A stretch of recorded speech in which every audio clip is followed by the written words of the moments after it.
শেখার ইচ্ছা থাকলে অনেক কিছুই শেখা যায়। আসলে যে পারে না বলে সে আসলে কিছুই শিখতে পারে না। একটা কথা আছে না? তো মেয়ে বলতেছে সে নিজে একটা কেক বানাবে সেজন্য আমাকে বিরক্ত করে ফেলতেছে আজকে কয়েকদিন ধরে।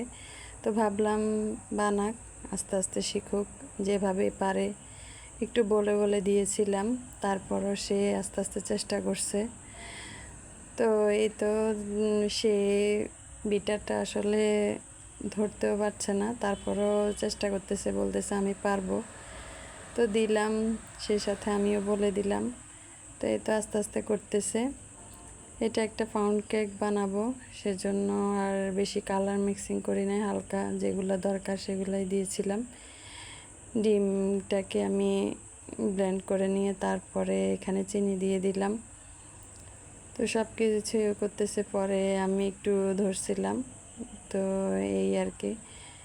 তো সাথে পরে আর বিভিন্ন উপকরণগুলো দেয়া হচ্ছে। ওকে আমি বলে বলে দিচ্ছিলাম যে এরকম দাও, এরকম দাও, এটা 1 চামচ দাও, এটা 1.5 চামচ, এরকম করে করে বলছিলাম। তো আসলে আস্তে আস্তে আসলে মেয়ে মানুষ যেহেতু আস্তে আস্তে দেখতে দেখতে শিখবে সব কিছু, তো আর সাথে সাথেই শিখে না, মানুষ দেখতে দেখতেই শিখে।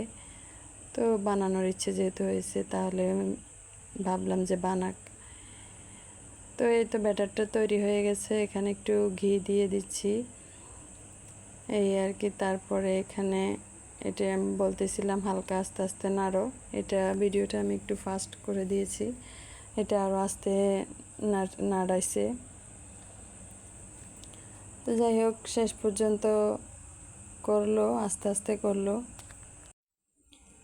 এই তো করতেছে, নাড়তেছে, আমি দেখাই দিতেছি হালকা হালকা করে নাড়ো।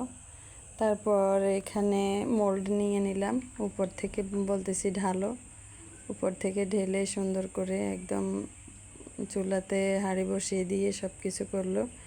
তারপর আমি স্ট্যান্ডটা বসিয়ে দিয়েছিলাম এই আর কি। তারপর ঢেকে দিয়েছিলাম, প্রায় 30 মিনিট রাখলাম।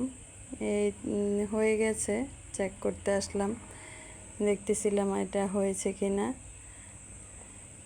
তো ফাইনালি হয়ে গেল, আমি একটু হাত দিয়ে দেখছিলাম। তো ভালোই হলো, বিকেলে নাস্তা হিসেবে আসলে এটা ভালোই হয়েছে, খারাপ হয় নাই। তো এই আর কি, আসলে ভালো লাগে মাঝে মধ্যে কোনো একটা জিনিস বানাইলে। সাথে মেয়েও ছিল, ভালোই হয়েছে। তো সবার কাছে কেমন লাগলো জানাবেন। তো আল্লাহ হাফেজ, ভালো থাকেন, সুস্থ থাকবেন।